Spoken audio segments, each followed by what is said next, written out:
ኢራን ለአሜሪካ ያቀረበችውና አሜሪካ ተስማምታበታለች ተብሎ የሚጠበቀው የ10 ፖይንት የነጥብ ዝርዝር ደግሞ የ10 ፖይንት የመስማማት ዝርዝር ይህን ይመስላል። እንግዲህ እነዚህ 10 ፖይንቶች ናቸው ኢራን ለአሜሪካ ያቀረበችው።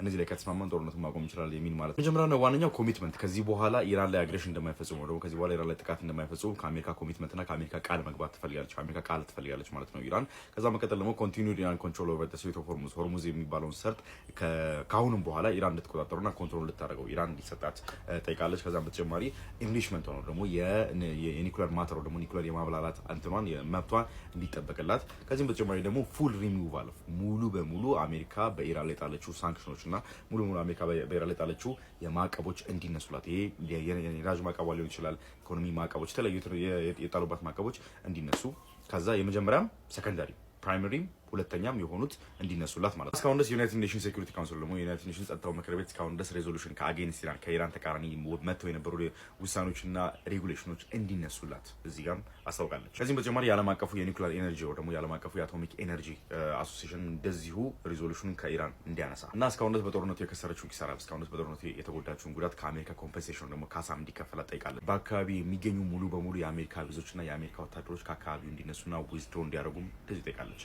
አስረኛው ፖይንት በጣም የምታሻመው ሙሉ በሙሉ የኢራን አላይ ከሚባሉ ሀገሮች ጋር ሙሉ በሙሉ የተኩስ አቁም ስምምነት እስራኤልም ጭምር ማለት ነው። ይሄ እነዚህ የሚያካትቱ እነ ሊባኖን ሳይቀር በዚህ ሲስፋየር ውስጥ እንዲካተቱና ምንም አይነት ውጊያዎችና ምንም አይነት ጦርነቶች እነሱ ላይ እንዳይካሄዱባት ጭምር በአስረኛው ጠይቃለች። እንግዲህ በአሁኑ ሰዓት ላይ እስራኤል እንደሚናገሩት ከሆነ ሲስፋየሩ የተካሄደው ከኢራን ጋር ነው እንጂ ከሊባኖን ጋር ሲስፋየር አልተካሄደም። ከሊባኖን ጋር ያለን ውጊያና ከሊባኖን ጋር ያለን ኦፕሬሽን እንቀጥላለን በማለት እንግዲህ የእስራኤል ትሮች ገቨርንመንት ኦፊሻሎች እያሳወቁ ነበር። ላስት ፖይንት የመጨረሻዋ ፖይንት መልሰው ወደ ጦርነት ተከታችኋለች ተብሎ ሊታሰብ የሚገኝ የትኞቹ ፖይንቶች ናቸው ለአሜሪካ በጣም አክሴፕት ታደርጋቸው የምትችለው እንደ ሀሳብ አሜሪካ አክሴፕት ታደርጋቸው የምትችለው? እኔ ከነዚህ ሙሉ ፖይንቶች ከአሜሪካ ከምትይዘው አሜሪካ ካላት ይህን ጦርነት አግሬሽን ስትጀምር ይህን ውጊያ ስትጀምር ከነበራት አሳሰብ ሙሉ የወጡ ናቸው። እነዚህ አስሩንም መቀበል የለባትም አሜሪካ። የምርም ጦርነቱ በእኔ ሳይድ ነው ደግሞ ጦርነቱ እኔ ያሸነፍኩት ብላ ክሌም የምታደርገው እነዚህ ፖይንቶች መቀበል የለባትም። እነዚህ ፖይንቶች ተቀበለች ማለት ኦብቪየስሊ ኢራን አሸንፋለች ወይ ደግሞ በኢራን የበላይነት የሚጠናቀቀው ማለት ነው።